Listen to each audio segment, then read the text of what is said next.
So, Ewout, tell Yes, us. I am an ex-patient in psychiatry. I don't see myself as patient. I think I never have been patient. I've been made a patient. Mm-hmm. And I've been in psychiatry for almost 25 years as a patient. And I have been prescribed around 40 different psychiatric medication. And 6 years ago I stopped taking the medication and I became very, very, very ill. And with Dick Bile I was going to give lectures, and for giving lectures I thought, well, it would be useful to know what I've been swallowing on pills and how many labels did I get. So I have my own dossier at home. So I looked at everything through, around 800 pages, I guess. Wow. And then I found out that I got like 40 different kinds of psychiatric medication all these years, and there has never been 1 year where they didn't switch things or did something. So then I realized I've been drugged for almost 25 years. Yeah. And in 25 years, from age of 18 till in my 40s, yeah. I've been constantly in an imbalance biologically. Yeah. And I thought, well, this is absurd. This is crazy. And then I thought I was thinking I'm not the only one. A lot of people experience this. So that's when I decided I'm going to write a book about it. Ah. And I wrote a book. And the title is Who is Actually Crazy? The patient, the psychiatry of or our society. Great. And I didn't want only to write my story, but I wanted to write my story and interview people who have treated me in those years and reflect with them. Interesting. And also I wanted to reflect with professionals like Jim, like Dick Bile, like in different fields, so psychiatry, pharmacology, things like that. And I asked everyone the same question, like look at what happened to me and what does this say about me or about the system of psychiatry, and is this really helping, or what do we need to do different? Exactly. So that's the book I wrote, and while I was writing I was thinking I have to do more, so I made a foundation pill with double L. Like an NGO, like a non-profit. Yeah. And we try to raise awareness about the dangers of psychiatric medication, and we do it by making a podcast, and we try to mix into people in the field who are working on guidelines and things like that. So we write to them, and we do a lot of things, and we are only with 5 people, but we're very busy with that. And now I'm starting to get more and more busy and giving lectures and workshops and stuff like that. So. Great. And I'm still very ill from all those years of medication. Yeah. But it's slowly starting to get a little better.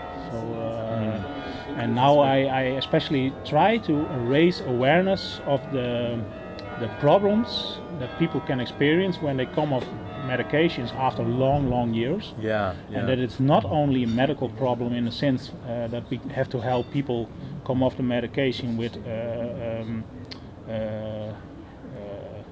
less symptoms, but also the psychology and what's happening when you stop medication after so many years. That ball is been held under the water all those years. Right, exactly. So the pills come off and problems arise. Right. You have to you are starting to feel again, and that's very difficult. I mean, I was 18 when I first got medication. So also that's something I experienced when I started to use medication. My life became on hold. Now I'm in my 40s and my life is starting again, but I'm missing 25 years. So now I watch in the mirror I see a man, middle-aged man, but a part of me is still 18. Still 18, yeah. So it's very difficult. It's mixing those two together. It's very complicated. Yeah. And those are the things I think we don't talk a lot about. Right. Right. And it's all about stopping medication and deciding that when you get really sick or you're mentally out of balance, is it discontinuation syndrome or is it relapse? Right, right. And I think, well, it's that's black and white, but there's lots of gray between. Yeah, there's so much more. Yeah. Yeah. So that part I'm trying to raise awareness about now. So. I mean that's that's I see a lot with especially young people that start to get medicated in their teens or even earlier, and then when they come off of the medications, they find that there was all this developmental learning, like they didn't learn how to deal with their emotions, they didn't learn how to kind of relate to their own mind because that time of learning and growth was interrupted, and they were medicated, and so they have to kind of go back. And sometimes, I mean, a big thing is it's okay to have negative experiences. It's not a relapse of you know, and because we use the clinical terms anxiety, agitation, and depression instead of fear, anger, and sadness or. So that's what I tell people. I've been suicidal since I became off medication. Why? Because I was realizing what was happening to me all those years. And I was realizing, and now I'm really sick. And all my peers have got careers, families. A lot of people talk about this. They lose that time. Now I'm in my middle age, and I'm like, tell me about it. Now I have to start my life. Tell me about it. I'm getting my PhD in my late 50s. So tell me about it. I know a little bit about this interruption. And so you said that what's really interesting is that you went back to the providers to have them reflect on you. That's amazing because. Did you find that challenging because you had a lot of anger? Maybe. And there were two psychiatrists I interviewed. I had a really bad feeling afterwards. Were you alone interviewing them? Wow, that's brave. That would be very hard for me too. That would be hard for me.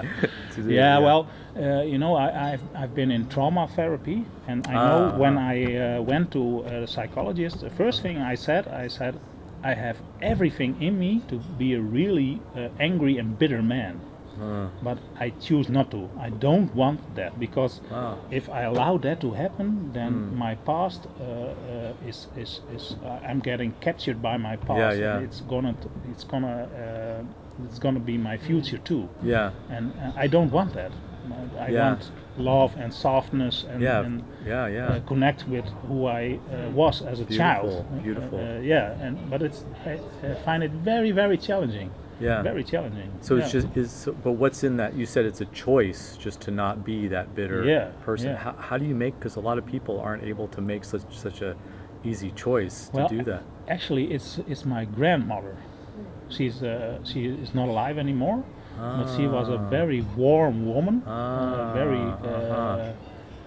she enjoyed company with us, and she was always a very soft woman, but strong, but very soft, gentle, and every time I became bitter or something, she popped up and like, no, I have to go to grandmother, I have to be like her, and that's what I want in my life. And I don't want to be, because if I getting a bitter man, I'm going to be miserable for the rest of my life. I don't want that. But it's a challenge. It's a constant fight to don't let the bitterness win. Beautiful. It's very difficult.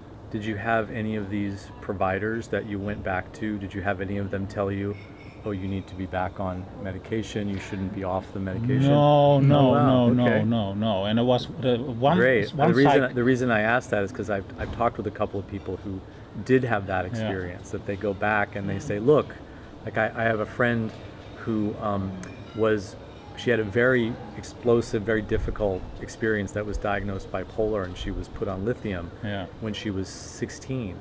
And then so for 2 years, she's still a child, right? And then 18, she announces to her family that she had not been taking the lithium for 2 years. Yeah, yeah, she had been lying for 2 years. Yeah. And then she went and she had a really successful career and all the different measurements of success. And 10 years later, she went back to her psychiatrist who prescribed her at age 16, and she explained, like, I have children, I have this, I'm doing all this work. It's like like no recurring episodes, and the psychiatrist looked at her and said, you have a very serious illness. You need to be on medication. That's terrible. Complete lack of evidence and just assumptions. Yeah, well, I didn't experience that, but I did experience with 2 psychiatrists. They didn't reflect on what they did. I can imagine. They didn't reflect at all. Yeah. And one, I was very bad. I guess he said something about medication, and I was asking him, well, is that really true? Because some people experience this or that. No, that's scientifically. Oh, scientifically. Yeah, it's scientific. The magic word. The magic word, and so and that what it did something with me. I'm thinking, all right, so you just don't want to talk to me. Yeah. You're shutting me up by saying this is scientifically. I'm a scientist. I know it, and you're not allowed to talk about it. Yeah, exactly. And that's what triggered something in me, I guess. I can imagine. Yeah, but and it was you have to remember your grandmother. Yeah. Actually, I had EMDR, and and I came on the end of the EMDR session about this. I could feel forgiveness. Wow. And I could feel. I was thinking, all right, but you have been raised in this system.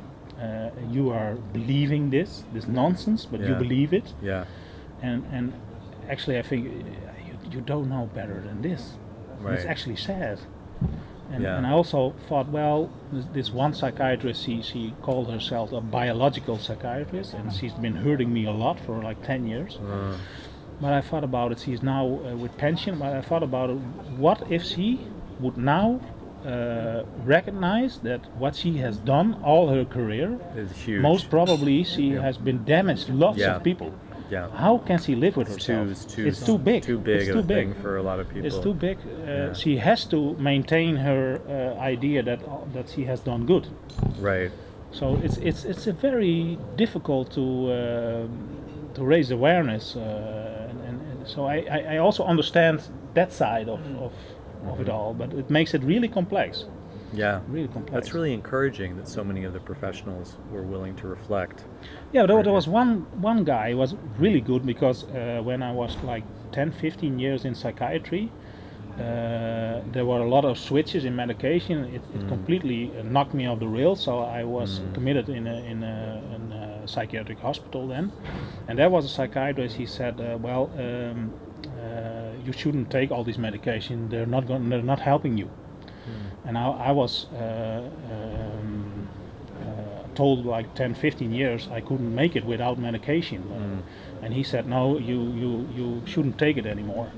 And so we completely collapsed. I couldn't, there was no magic between us, because he wanted me off the medication, and I was scared. I was, I need it. And so we couldn't work together at all. Yeah, he was just being paternalistic in reverse. He wasn't actually connecting or collaborating with you. I interviewed him too, and it was an amazing conversation. Oh, really nice. So now we became sort of friends, and he wrote a blog for our foundation, and he comes to my house, and but and he also said, this is a very good reflection, was it? And he said, in the time you were my patient, we believed that people with